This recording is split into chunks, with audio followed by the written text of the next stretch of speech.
we would like, therefore, to welcome them. As we do, can I remind you that you will be asked, when you ask your questions, to keep them brief. We will, of course, do our best to ensure that all questions are answered, but we cannot guarantee it. Please join me in welcoming tonight's panel.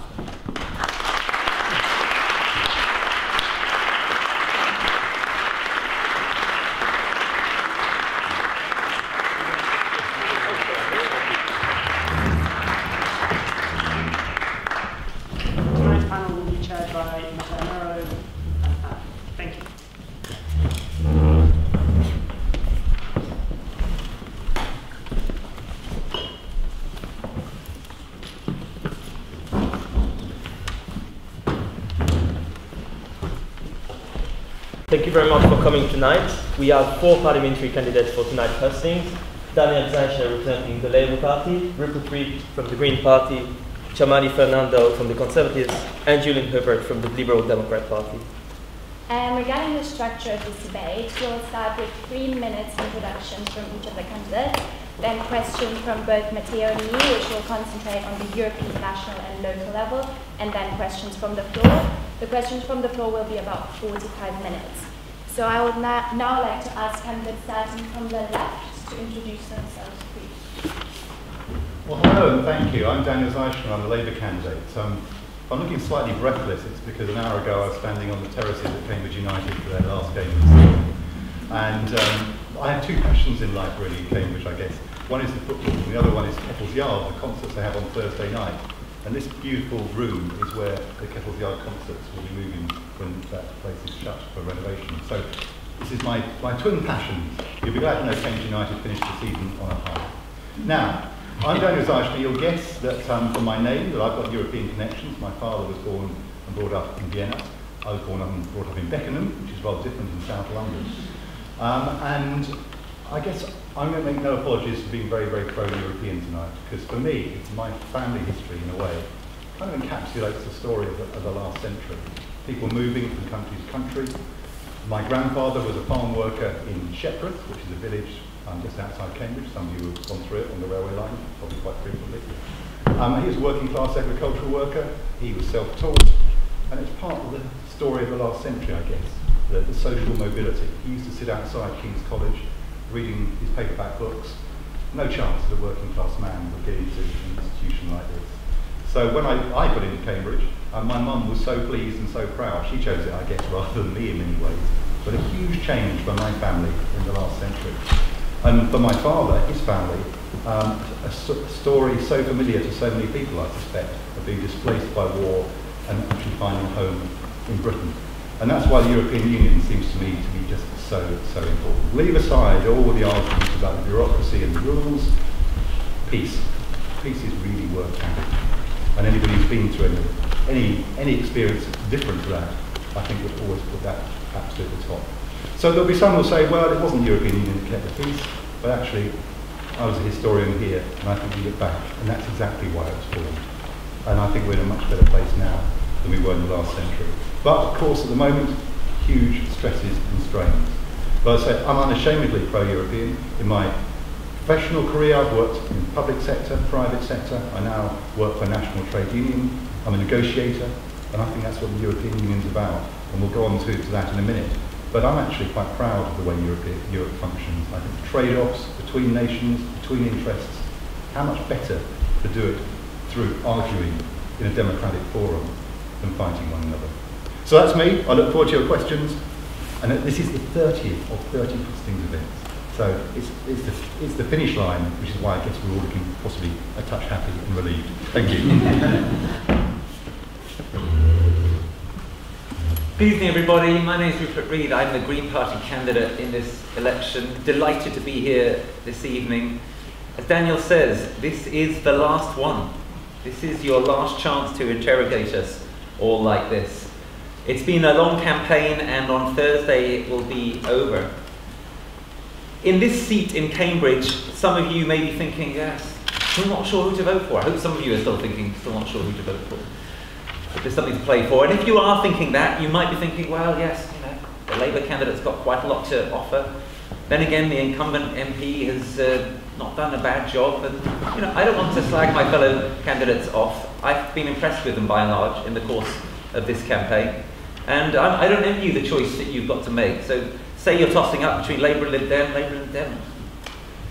There's another way. There is another way you can vote here in Cambridge. This was our third strongest seat at the last general election. I was your candidate for MEP in the European elections here last year. We got 20% in Cambridge. Since then we've had the green surge, we've moved forward in the polls, we've grown enormously as a party, we're strong in this seat and we're on the up.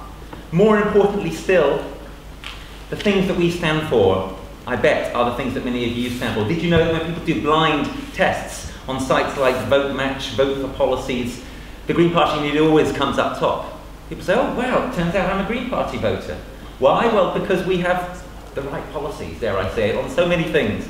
On everything from dangerous climate change to foreign aid, on everything from more locally making serious provision for public transport and person-powered transport to protecting the green belt and ensuring that the character of Cambridge is not destroyed by the expansion that is impending. If you believe in what we believe in, I would urge you this Thursday to vote for what you believe in. You can try tossing up between the others, or you can vote for something that's actually going to be different. The only party that's going to make a difference to business as usual. I'm finding on the doorsteps absolutely no enthusiasm for any of the old parties. The one party that is on the up is the Green Party. If I convince you in what we're about to hear in the next hour and a quarter or so, please do the right thing. Vote Green on Thursday. Thank you. Thank you very much, ladies and gentlemen, and well done for organising this hustings. I'm relieved, actually, that it's the last hustings. I've been out campaigning on the doorstep today, so I feel it's nice to just relax a little bit and talk to more people than just one person every doorstep you go to. My name's Chamali Fernando, and I'm 36 years old. I've been at the bar for Middle Temple as a barrister for 12 years, representing people from all walks of life, sometimes those who are the most vulnerable in our society, facing jail, loss of their job, loss of their home, collapse of their business. What moves me to go into politics is the opportunity to actually help shape legislation and therefore help more people. I'm also a policy advisor to set up an international court for the environment, so I believe in international cooperation on big issues such as climate change. The other hat that I wear is an international qualification. I'm a licensed attorney for the State Bar of New York, and I believe that we have lessons to learn from some of our international partners. If you want a strong, pragmatic green voice in Parliament, you have the chance at this election with my candidacy. Cambridge is a city of pioneers in science, technology, innovation and research. We have, through the EU, secured more funding for science, and that has been driven into places like Cambridge. This is the global seat of learning, yet for too long Cambridge has been inward-looking. This is your chance to elect an MP who has a greater vision for Cambridge, an MP with an international outlook. Now, of course, 12 years as a barrister, representing people in ordinary, everyday situations, I'm not going to forget my bread and butter, which comes so naturally to me. But this is our chance to make Cambridge the global benchmark for a greener, fairer, more sustainable society. And there's three ways that I'm looking to achieve that objective. First of all, I need your vote to get into Parliament. Secondly, improving quality of life for everyone, championing welfare for those in need, supporting young families and children, creating job opportunities, and building that greener, fairer, sustainable society. It's possible. The will of the people here in Cambridge makes this such an attractive seat in terms of our political opportunities. So come with me, ladies and gentlemen, on this journey. The 7th of May, it's not long, but the opportunity is ours. Please take it. Thank you very much. Thank you very much. I'm Julian Huppert. It's been a huge pleasure to serve as the Member of Parliament here for the last 5 years. And as others have said, this is the last of our 30 or so hustings. We've been on tour together for a long time. We could probably do each other's songs now. And we've talked about lots of things. I've talked about getting more money in for schools, for the NHS, particularly mental health. I've talked about housing and transport. And I've talked about values, and it's that which I really want to talk about now.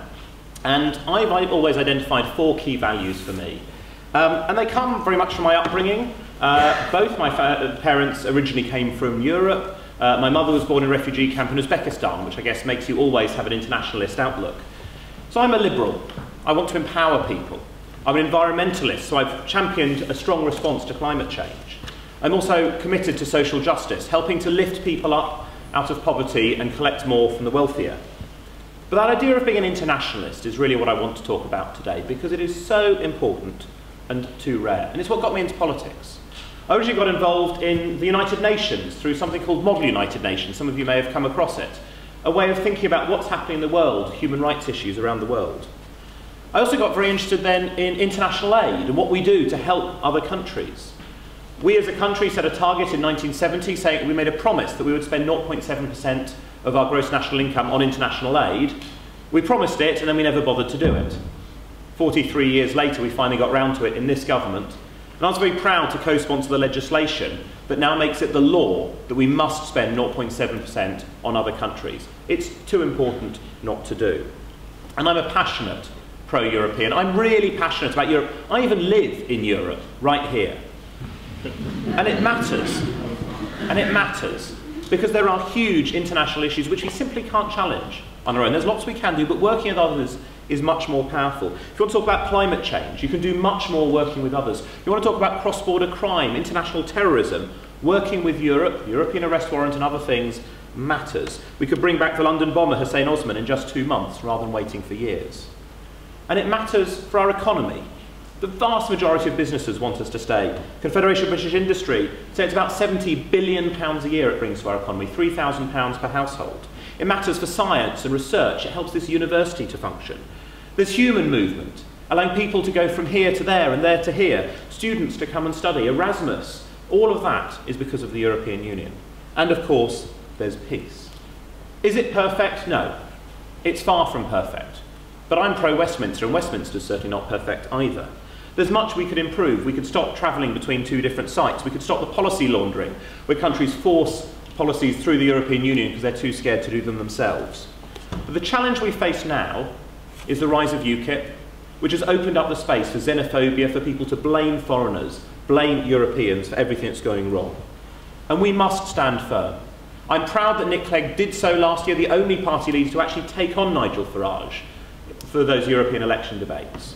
We didn't win the elections, but we changed the mindset and people are now more pro-European than they were. So I'm proudly internationalist, proudly pro-European, and I look forward to taking your questions. Thank you very much for your opening remarks. My first question goes to Chamali. You know that we are the Cambridge University European Society, so there's a very big European audience here. And you're the only one that hasn't really addressed the EU in your opening remarks. So my question would be, what is your position on the EU? Are you favourable to a British exit referendum? And in general, if yes, how would you imagine UK leaving the EU? How would you imagine the EU without the UK? I don't imagine EU without the UK, and I thought I would reserve these comments for the question because I'm sure that they're bound to come up, particularly to a Conservative candidate. My position is yes to a referendum and yes to staying in Europe. Britain will be stronger in a renegotiated Europe. We've lost some of our powers to Brussels, particularly under the last government, and we need to get back some of those powers, and we need to stand tall. And I genuinely believe my generation, ergo most of the people in this room, have not had the opportunity to vote on Europe. Since my candidacy in July 2014, I have gone around Cambridge, knocking on doors, listening and learning to the issues that matter to people on the doorstep for our city and for our country. In certain parts of Cambridge, you don't talk about immigration, or you don't talk about the EU. In other parts of Cambridge, Cherry Hinton, King's Hedges, Arbury, the EU is a really big issue, and the issues are polarised on Europe. So let's have that debate. Democracy is a form of having a referendum and having your vote on that one issue. And let's ventilate the issues that matter to people. Give the people the chance. We trust you to take the right decision on Europe. And the right decision would be to stay in Europe. But we also recognise that Europe has become too bureaucratic and too undemocratic. And therefore, that's why we're looking for reform. So what exactly do you propose to change? Well, for example, take the EU Audit Commission. I was very fortunate when I was 21 to visit European legal institutions. The Audit Commission, no one audits the Audit Commission. So in terms of the budget, no one actually knows. There's a big black hole there. There's laws such as whether we should impose prisoners' rights to vote. We have a great established legal system in this country, one that I'm very proud of. But in court sometimes, you end up dealing with European Court of Human Rights issues, which are applied in a way that actually makes our own legislation, which is very well established, look foolish. It doesn't happen all the time. Sometimes it's good, it's in our favour, and it's incremental to what we have already in this country. But other times we find ourselves hitting a wall with Europe. There have been countless cases involving Article 8 rights to private and family life, involving foreign defendants who might have a family in this country, a family in Europe. Sorry. Quite interesting, Rupert, for your answer on that. Yeah, well, I just want to start where Chamali was just there. The first point to make is the European Court of Human Rights has nothing to do with the EU, so a bit of a technical faux pas there. Second point is, I would say, is that actually I'm really proud that the European Court of Human Rights is something that we subscribe to, and that it's made some really good decisions, including specifically on the question of prisoner voting rights. I think it's actually disgraceful and absurd that this country has tried to stop prisoners from being able to vote. How are we supposed to reintegrate prisoners back into society if they're not allowed to vote? I mean, you know, what is prison for? Is it just to lock them up and throw away the key? Well, I know some people on the right wing in this country want to think of it like that, but I think most of us who are reasonably humane think that what prison ought to be about is about reconciling the prisoner and the rest of the community. How are you going to do that if you ban prisoners from voting? So I don't think that's a very good example of a power that we want back. Just to step back a moment to look at the general debate, what we tend to get in this debate is the Conservatives and UKIP slagging the EU off, and Labour and the Lib Dems saying, no, the EU's good, we like the EU. And what gets lost in this is the dimension that we in the Greens want to bring to the table, which is that we in the Greens are absolutely determined internationalists, totally, and we are, if you will, the supreme internationalists. We think of the whole earth as being the essential topic of politics. But we also think that we need to look critically at the EU and look at what's wrong with it, because there is quite a bit that's wrong with it. It is far, far too insufficiently democratic. The EU Parliament doesn't have enough powers. Everyone goes on about the Commission, but actually the worst feature of the EU is the very, very secretive Council. So, I'm sorry? Yeah, okay, I haven't had very long, but I'll just, one more sentence. There's so much to say. Yeah, yes, the EU Council, very, very undemocratic. We would like to make the EU more democratic, and we would like to have more transparency of lobbying. Maybe I can elaborate on these things in the next few minutes. Okay, so I have a question to Julian. You mentioned that you're passionately pro-European. In that case, how would you tackle rising Euroscepticism within the UK, but in Europe generally? I think this is a really interesting question, because what's happened in this country is we've failed to talk about the good things Europe does. We've kept it very silent. When Europe funds a project here, we forget to tell anybody. And so people don't see the things that are coming in. Most people have no idea how much European money comes into this university, for example. So let's start telling people about it, and let's try and dispel the myths that have been peddled by the Tories, peddled by the right-wing press. We hear stories again and again about the Court of Auditors refuse to sign off the accounts. It's simply not true. They sign them off every year. Occasionally countries make errors, like the UK. We find people who deliberately confuse the European Convention on Human Rights with the European Union. They're different things. Just very quickly on prisoner voting. I don't think we should have prisoners allowed to vote because the ECHR says so. I think we should because it's the right thing to do anyway, and we shouldn't have to have judges tell us that being humane to prisoners is the right thing to do. I was one of a very small band of 22 MPs who stayed back to vote against a proposal from Labour and the Conservatives to say that we should not allow prisoners to vote. We knew we would lose, but I think it's the right thing to do to rehabilitate, and prison governors do as well. And this referendum, if it happens, would be incredibly damaging to our country. It would mean that for a year, 2 years, we'd be paralysed, navel-gazed, and there are so many more important things to do. Businesses thinking of investing here would simply go elsewhere because they wouldn't want that uncertainty. So just because David Cameron can't unite the Eurosceptic wing of his party with the pro-Europe wing of this party doesn't mean we should cause such huge problems for the country. Daniel, I think we have talked quite a lot on the EU in your opening remarks, so I would have liked to ask you a question moving on to another topic. Recently there's been shipwrecks that have caused the death of 900 people in a week in the Mediterranean Sea. I would like to know what you propose to react to that situation. What's your policy? Because we talk a lot about how it's dramatic, but we don't really hear any solutions that would work in the long term to avoid this kind of catastrophes. Okay. I'd like to talk about the European Union too, but I'll address your question. And partly, it actually does go back to the European Union about how you build alliances within the European Union to do things. We're all talking about how we'd like to change things in the European Union. But the thing that's spectacular about this government is its failure to build any sensible alliances. So when you come to an issue like this, if you want to do something, you've got to have others to work with. Now, Ed Miliband made quite a major speech probably 2 weeks ago on the Libyan conflict. And what he said was, and I think absolutely right, that Cameron went into it without thinking through what happens afterwards. And this has been a major flaw in British foreign policy in recent times. So the answer to your question is, if you're going to intervene in places, for goodness sake, A, make sure you know what you're trying to achieve, and B, have proper follow-through afterwards. So that's going to involve working with our allies. And certainly within the European Union, my feeling is that we're now increasingly isolated. The problem with Cameron's approach is it's become inward-looking and defensive. So if you had to propose 3 points, for example, to resolve the shipwreck crisis? Look, that crisis is not going to be resolved in 3 points. It goes fundamentally. I mean, Libya is now a fragile, destroyed, failed state. There's going to be a whole range of things you're going to have to do in that region.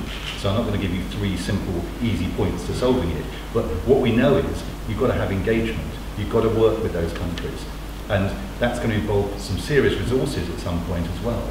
Now, I agree with Julian on the foreign aid issue. Labour actually was committed to that in the last Parliament. It's been achieved in this Parliament, and that's a really good thing. But the danger with the debate at the moment in this country is it becomes increasingly dominated by UKIP, unfortunately, is we're beginning to withdraw from intervening in the rest of the world, moving away from helping. If the problems aren't solved at source, then you get these awful tragedies. And we all say, you know, it's awful. What do you do? The answer is look back to the mistakes we've made in the past and make sure we don't repeat them in the future. Rupert, how would you generally see the role of the EU in regard to security policy, so also in relation to national policies, obviously? Yeah. So this is a complex area. Obviously, it's been altered since the Lisbon Treaty was brought in. We as Greens have some reservations about the Lisbon Treaty in this regard. We are concerned that there might be a kind of a movement towards some kind of European army which has insufficiently careful public oversight. I'm not saying that's going to happen, I'm just saying that's something that we're watching for. The reason we're concerned about that is that we as Greens fundamentally believe that defence policy ought to be about defence and not about offence. And we're concerned that too many countries in Europe, including most notably the UK, have basically had ministries of war rather than ministries of defence for the whole of our existence since we had an empire. They were rebranded as ministries of defence, but they're still essentially ministries of war, and we can see that again and again in recent times, most strikingly in Iraq, but of course there are other cases as well. So my point is, what we as Greens want to do is to ensure that whatever posture is taken up by the UK government or by Europe is a defensive one and not an offensive one. And we would want to be reassured very carefully about that before committing to further development of EU security policy. Thank you, Julian. Would you agree with that? Would you see that the defensive position is actually good, or would you prefer to have a bit of a more aggressive position and preemptive strike in some parts of the dangerous zones? Yeah, I mean, I'm not a huge fan of preemptive military action. I was one of the people who marched against Labour's war in Iraq. We all know the harms that caused, which is why it's good to hear advice from Labour leaders about not attacking places without knowing what's going to happen afterwards. But we've also had a couple of incidences this time. There was a question about military intervention in Syria. There was a question about military intervention in Iraq. And both times I voted against those. On Syria I voted against both the government's proposals for military intervention and also those from Ed Miliband. And you know, fortunately, for various reasons we ended up winning on that. We didn't win on Iraq. I don't think, in general, bombing people is a good way to bring peace. I think it's far more, and I think this is where Europe can work much more effectively, is about stabilising nations. Because the reason you get to the problems is when you have failed states. And that can be caused by climate change, it can be caused by warlords, it can be caused by all sorts of things, and they interact. So that's why, for me, diplomacy, international aid, are likely to be far, far more effective at preventing these problems, rather than just waiting for the problems to get really, really bad, and then sending in a few bombers. Sorry, I have another question. Would that also be the way in which you would solve the issues regarding terrorism, and where do you see the role of the EU in that? So, I mean, the issues around terrorism are really interesting. I met the families of the 3 girls who went out to join Islamic State. It was quite interesting to understand that. And again, a lot of things I just said apply exactly the same way. The way to combat terrorism is fundamentally to make sure there are stable, strong nations around, because terrorism breeds where that doesn't happen. So stabilise the areas. And then deal with the reasons why people are subscribing to these extremist ideals. Why is it that many Muslims, particularly men in this country, feel alienated from society? It's partly because of stop and search, it's partly because of Schedule 7 detention, so people feel that the authorities are hostile to them. Change that, change our British foreign policy so it's not seen as being a sort of an anti-Islamic force, which is not what it should be at all. I think we'll then start to see real controls. We can then do a lot online, so a lot of recruiting online, to look at what's called counter-speech. So when somebody finds a YouTube video explaining why you should be extreme, make sure the next thing that comes along and all the links are from imams or whoever it might be saying, and this is why you shouldn't. That's a really effective way, rather than trying to silence things. Chamali, do you agree to that? Has the Conservative policy against domestic terrorism to move on to the domestic level, has it worked? Are we going to go towards the road of limiting individual rights? Are we going to rather keep them really safe? What to do to avoid Charlie Hebdo in England? Well, we've already started, the imams have started a website where they can start putting out positive propaganda and starting to engage with groups that feel disenfranchised. And about a month ago, there was a movement, it was reported in the Times, with imams starting this website. In terms of domestic terrorism, yes, we have to look at why 3 teenage girls who were considered A-star students were enticed to go abroad.